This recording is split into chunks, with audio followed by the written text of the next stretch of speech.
இன்றைக்கி Thursday afternoon lunch என்ன பண்ணலான்னு யோசிச்சுட்டு இருக்கும்போது பேபிஸ்க்கு தேங்காய் பால் சாதம் பண்ணலாம்னு ஒரு ஐடியா வந்தது. நம்மளுக்கே தேங்காய் சாதம் ரொம்ப பிடிக்கும், பிள்ளைங்களுக்கு சொல்லவா வேணும், கொடுத்து பழக்கிற வேண்டிதான் அப்படின்ட்டு.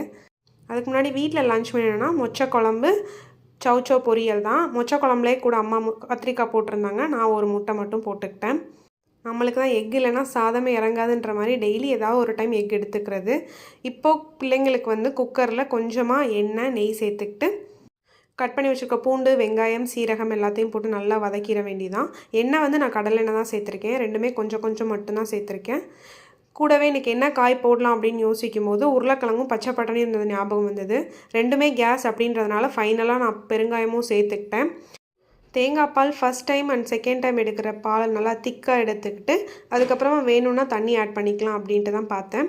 ஃபஸ்ட்டு கொஞ்சமாக தேங்காய் பால் சேர்த்துட்டு அதுக்கப்புறமா வேணுன்ற அளவு தண்ணி ஊற்றியாச்சு. இது எல்லாம் நல்லா கொதிச்சு வரும்போது நம்ம பிள்ளைங்களுக்கு எடுத்து வச்சுருக்க அரிசியை போட்டு குக்கரில் விசில் விட்டோம்னா சூப்பராக ரெடி ஆயிரும்.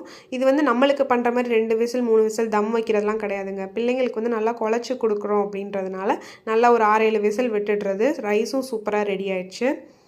அதே மாதிரி பிள்ளைங்களுக்கு அப்படின்றதுனால அரிசி வீட்டில் இருக்கிற அரிசி, சாதா அரிசி தான் யூஸ் பண்ணியிருந்தேன்.